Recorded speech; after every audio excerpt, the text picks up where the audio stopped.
কোটা আন্দোলনের যে সমন্বয়কের ভেতরে একজন ক্রীড়া মন্ত্রণালয়ের উপদেষ্টা মহোদয় জনাব আসিফ সাহেব যিনি হয়েছেন, ওনাকে স্টেটমেন্ট দিতে হবে। উপদেষ্টার আমাদের দরকার নাই, উনি পদত্যাগ করতে হবে, ওনাকে পদত্যাগ। মাশরাফির মতো একটা লোক যদি আসে, আমরা অনেক কিছু পরিবর্তন। আসসালামু আলাইকুম সুপ্রিয় দর্শক বন্ধুরা, প্রধানমন্ত্রী শেখ হাসিনা বাংলাদেশ থেকে পালিয়ে যাওয়ার ইতিমধ্যে প্রায় 2 মাস হয়ে গিয়েছে। অথচ আওয়ামী লীগের অনেক নেতাকর্মীরা এখনও আত্মগোপনে রয়েছেন। তার মধ্যে একজন বাংলাদেশের সাবেক ক্যাপ্টেন মাশরাফি বিন মর্তুজা, যে মাশরাফি বিন মর্তুজাকে নিয়ে বাংলাদেশের ক্রীড়াপ্রেমীদের অনেক স্বপ্ন ছিল। অথচ সেই মাশরাফি রাজনীতিতে আসার পর এমন যেন এক বেহাল পরিস্থিতির মধ্যে পড়তে হয়েছে।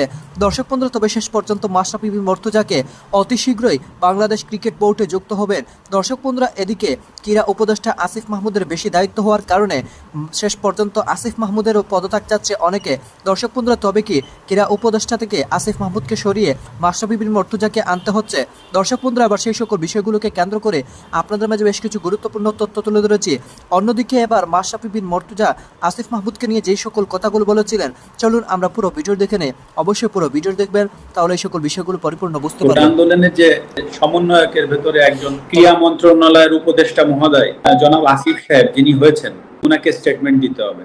এত অল্প বয়সে উপদেষ্টা হয়ে ক্রীড়া মন্ত্রণালয়ের মতো এত বড় দায়িত্ব সামলানো এদের পক্ষে সম্ভব না। এরা তো নিজের জীবনের সিদ্ধান্ত নিতে পারে না, এরা কিভাবে দেশের সিদ্ধান্ত নেবে?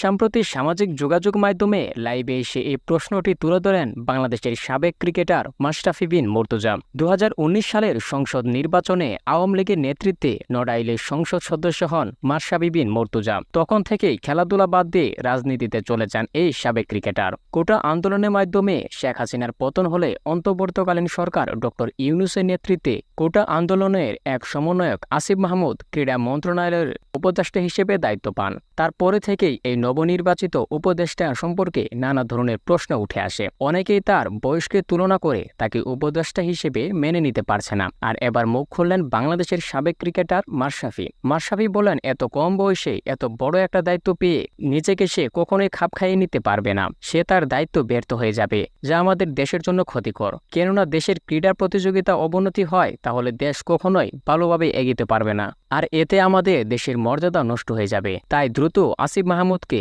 ক্রীড়া মন্ত্রণালয়ের মতো এত বড় পদ থেকে বরখাস্ত করা হোক, কিন্তু আমাদের দেশে ক্ষতিগ্রস্ত হবে। আই ডেফিনেটলি থিঙ্ক যে ইয়াংকারও আসা উচিত। আমাদের দেশে অনেকদিন ধরে ক্রিকেট চলছে, এখন অ্যাডমিনিস্ট্রেটিভ মানুষ অনেকজন ছিল। We have matured as a cricketing nation, আমাদের প্লেয়ার্সরা অনেক ম্যাচিউর হয়েছে। So I definitely wants an ex cricketer to come. আমার personal choice would be Mashrafe Bin Mortaza. He has been one of the best captains that Bangladesh has ever seen. He's an inspirational character. উনি MP হিসাবে অনেক কাজ করছেন, দেশে মানুষের পাশে আছেন। সো ডেফিনেটলি তাকে আমি চাবো। মাশরাফির মতো একটা লোক যদি আসে, আমরা অনেক কিছু পরিবর্তন করতে পারবে, যা আগে হয়নি। আমরা দেখতে পারতেছি এখন দেশের টিকিট তেমন একটা উন্নত এখনও হয় নাই। নতুনত্ব প্রয়োজন, আমরা নতুনত্বের মধ্যে নতুনত্ব লোক প্রয়োজন। আমরা চোখ বন্ধ করে মাশরাফি সেরা অপশন। আমি অবভিয়াসলি মাশরাফি ভাইকে এগিয়ে রাখবো। আমরা জানি সে ক্যাপ্টেন হিসাবে আমাদের দেশকে খুব এগিয়ে নিচ্ছে। ইনশাল্লাহ যদি সে বোর্ড প্রেসিডেন্ট হয় আমাদের টিমের জন্য এবং দেশের জন্য খুবই ভালো হবে। আমরা অবশ্যই চাবো মাশরাফি বিন মর্তুজা আমাদের নেক্সট প্রেসিডেন্ট হোক, board president. Bangladesh team always a good performing team. এখন এটাকে একটু রিবন্ডিং দরকার। অবশ্যই আগে যারা ছিল তারাও they have worked really good. এখন আমাদের মাশরাফি ভাই is undoubtedly a master mind guy, এবং আমার মনে হয় ওনার সাথে আমাদের আকরাম ভাইও আছে। He is also a true campaigner, উনিও সাথে থাকবে। এবং আরও যারা আছে আমাদের সিনিয়ররা, সবার বন্ডিং এবং একত্রিতভাবে আমাদের দেশ, আমাদের টিমটাকে গড়ে তুলতে হবে। আনডাউটেডলি মাশরাফি ভাই would be the best choice, number one. আর সেকেন্ড যদি আমাকে বলেন option, undoubtedly I have seen Akram ভাই has given a lot of time. He is undoubtedly big experience, he has his own experience. Bangladesh টিমের ক্যাপ্টেন ছিলেন উনি, Bangladesh cricket অপারেশনসে অনেক সময় দিয়েছেন এবং ওটাকে অনেক ভালোভাবে গড়ে তুলেছেন, অনেক লোক উনি চিনে। সো আমার মনে হয় that can be also a better options if you think about any seniors. অবশ্যই এটাই হওয়া উচিত। কারণ কি ক্রিকেটের ব্যাকগ্রাউন্ডের কেউ হলে যেটা হয় যে সে বুঝে আসলে লেভেল থেকে যে ক্রিকেটগুলো উঠে আসা। যেমন আমরা একসময় দেখছি বাশার ভাই খেলছে, আতার ভাই খেলছে, আকরাম ভাইরা খেলছে, এরপরে যে আসলে মানে একটা সময় পর অনেক দিন মাশরাফি ভাইয়ের আমরা এখন অল্টারনেটিভ খুঁজি, আমরা সাকিবের অল্টারনেটিভ খুঁজি, হু আর কামিং নেক্সট। এই যে ডেভেলপমেন্টটা কোর লেভেল থেকে যে উঠে আনা ডেভেলপমেন্ট, এই জিনিসগুলো অনেক বেশি প্রখর হবে, আমাদের এই সিমেন্টিং হবে আসলে আমাদের পুরো এই ক্রিকেটের গ্রোথটা আগামী 10-15 ইয়ার্স আমরা কীভাবে করবো। That is the development and that is we need actually from the board and the president, not only this one. এটা যেটা আমরা খেলছি এটা আমরা খেলতে থাকবো, আমাদের অলওয়েজ আমরা ভালো কিছু আশা করি, বাট সামনের দিকে আমাদের এই নেক্সট প্রজন্মর ক্রিকেটার্সদের রেডি করতে হবে who will be playing in coming 10-15 years. আমরা যারা এই দেশে ক্রীড়ামতী লোকজন যারা আছি, আমরা চাই যে ক্রীড়াঙ্গনটা যেন ক্রীড়ামতী লোকদের হাতেই থাকুক। একটা ব্যবসায়ী লোক যদি এসে ক্রীড়ার দায়িত্ব নেয়, একটা যদি অফিসার হয়, একটা যদি সেক্রেটারি লেভেলের লোকজন হয়, they are very intellectual person, they are very educated person, they can direct the country in many ways. But স্পোর্টসকে ডাইরেক্ট করতে হলে it has to be someone from sports background.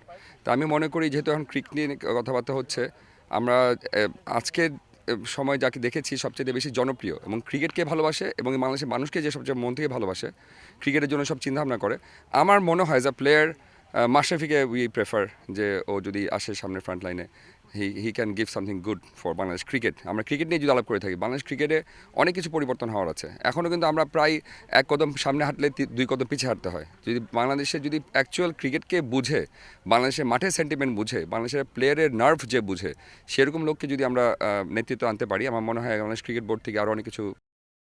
এদিকে তৈরি পোশাক শিল্পের নিরাপত্তা নিশ্চিতে ব্যর্থ হলে শ্রম উপদেষ্টার পদত্যাগ দাবি করেছে বিজিএমইএ নেতারা। এমনকি 7 দিনের জন্য সব পোশাক কারখানা বন্ধ রাখার হুঁশিয়ারিও দিয়েছেন তারা। রাজধানীর উত্তরায় সংগঠনটির কার্যালয়ে জরুরি সাধারণ সভায় এ দাবি জানান নেতারা। শিল্পের নিরাপত্তা ও ক্রেতাদের সময়মতো পণ্য সরবরাহ নিশ্চিতের বিষয়ে আলোচনা করেন উদ্যোক্তারা।